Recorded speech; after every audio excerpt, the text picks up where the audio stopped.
Joining us now, Jerome Corsi, who himself is basing his own legal fight with the special counsel after rejecting Mueller's plea deal because he says he refuses to lie under oath against President Trump.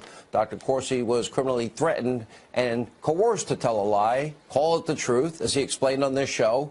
And now here to give us further reaction, author of the book Silence No More, Dr. Jerome Corsi. You spent 40 hours with Mueller, correct? Yes, Sean, 40 hours. And they were willing to say, and you're 72 years old, right? Yes, I'm 72.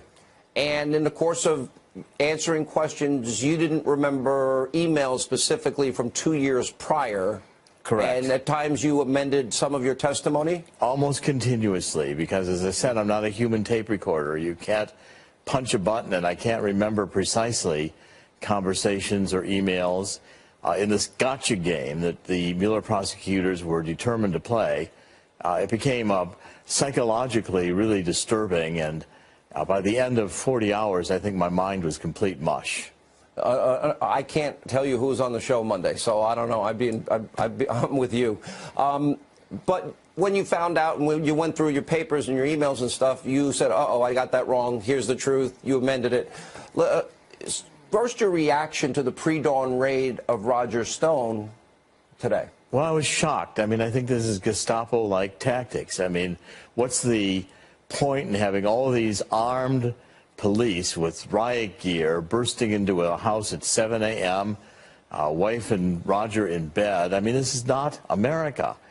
This is not the way we treat people in America who are basically trying just to be political operatives who are earning a living. And, I mean, it frightens me to think what the FBI could do bursting into my home with my wife asleep and the family asleep.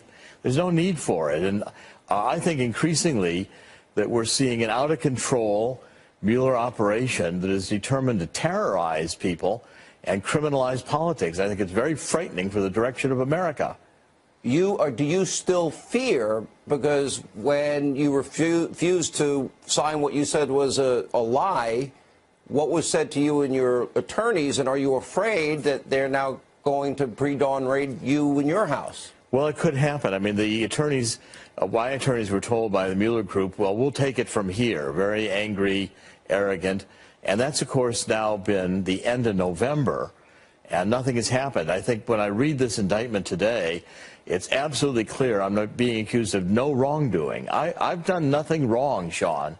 I brought in and offered all my computers, my backup systems, my cell phone, my emails.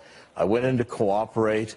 I've offered to cooperate throughout the process, and I did not willingly and knowingly give information I knew to be false to deceive the special prosecutor. I had memory problems. You were referred to as person number one in Roger's indictment, and they go through a series of emails that and communications between the two of you, where basically, you know, you're saying, oh, what does WikiLeaks have now?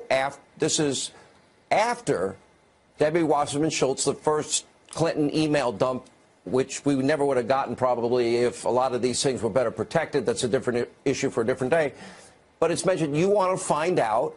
You were working for WorldNet Daily at the time. You wanted to find out, like everyone else in the media, what else did Julian Assange and WikiLeaks have? What was he going to release next? And you were talking about it.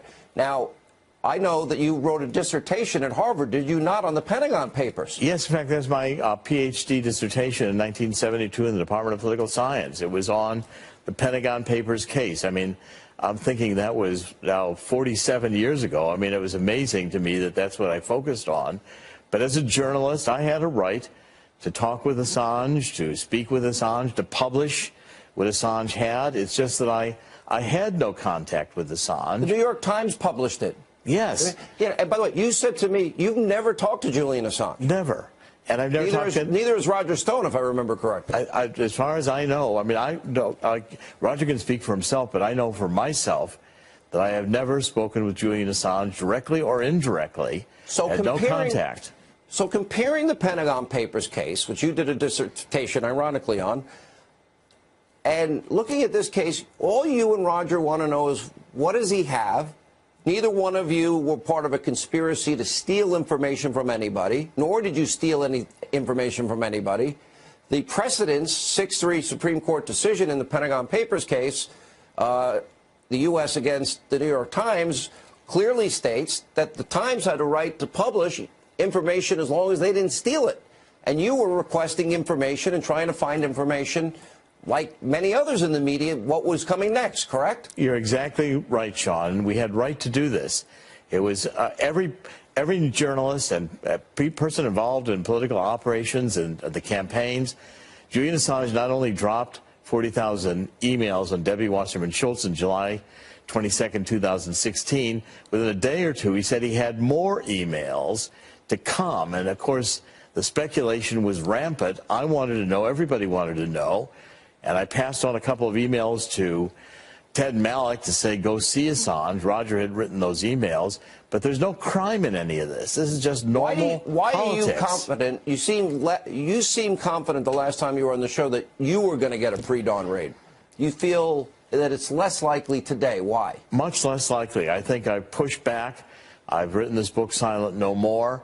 The indictment suggests nothing I've done that's wrong. I believe I've done nothing wrong.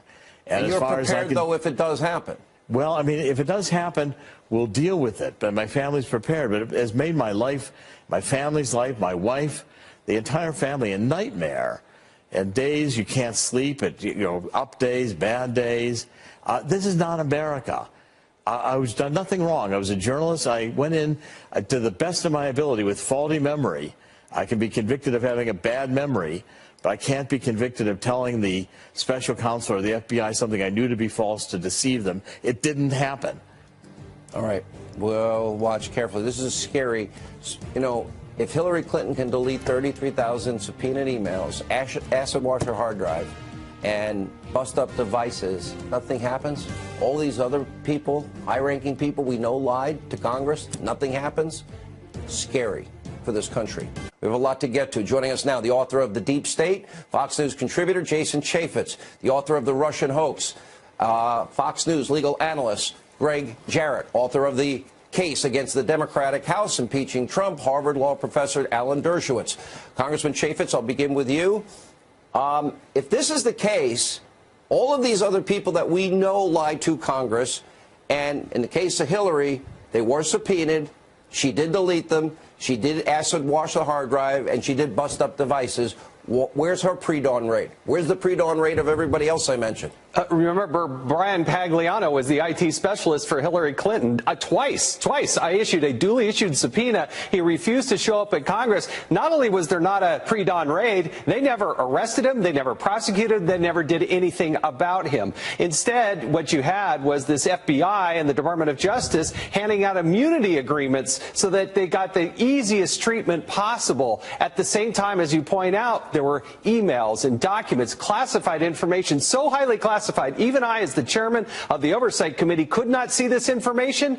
It was out in the wind. It was told up to 300 people had this secure information in a non-classified setting. And the Department of Justice did nothing. It's the duplicity. It's the unbalance. It's that Lady Justice peeking under a blindfold and acting differently for the Democrats than they do on Republicans. That's so disgusting. Yeah. Greg, I want to get your thoughts on this. Well, Jason is absolutely right.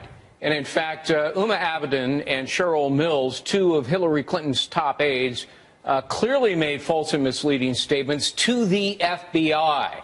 And emails prove that those were false statements. And Jason, during a committee hearing, Intelligence Committee hearing, confronted James Comey about it. And Comey said, quote, well, there's always conflicting recollection of facts.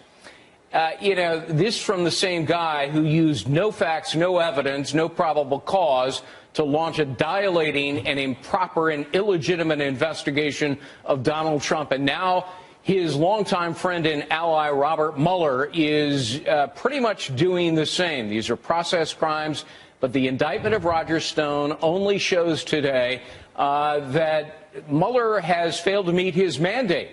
No one has been charged with a crime for which Mueller was appointed. You know, Professor Dershowitz, you've talked about the criminalizing of political differences here. Every one of those people I mentioned and Greg just mentioned are guilty of the exact same thing that they charge Roger Stone with. If we're going to arrest one person, if we're gonna say that's justice, where's equal justice? Where's equal application of our laws? No, I agree, and I think we shouldn't arrest any of them. We should let this be fought out in the political arena. Look, today's arrest is part of a long pattern by Mueller. He only arrests people for crimes that occurred either after he came into office, crimes that were stimulated essentially by the investigation, or crimes that occurred earlier but have nothing to do with Russia, tax evasion, bank fraud, taxi cab medallions, or one case where he indicts Russians who will never come into this country, a show indictment. Yeah, Russian intelligence agents. Of arresting somebody, right, and the idea of arresting somebody like Stone the way they arrested him is a civil libertarian nightmare. The ACLU should be up in arms. An hour later in court, the government conceded he was not a flight risk, he was not a danger, they accepted very low bail, and they let him leave. They should have called his lawyer and said, please show up at the federal courthouse tomorrow at 10 o'clock. He's been indicted. He'll be arraigned. That's the way white-collar criminals are treated. But what they want to do with him, with Stone, is to squeeze him the way they squeezed Flynn and the way they're squeezing Manafort. And it's Judge Ellis who said they're not interested in Manafort. They're interested in what Manafort can give them on Trump. They want to have him sing, and the fear is these people may also compose. We know some of them probably have already composed made-up stories. Now, Stone has said he won't do it. Of course, Michael Cohen said he wouldn't cooperate either, so we have to wait and see. Thank you all for being with us.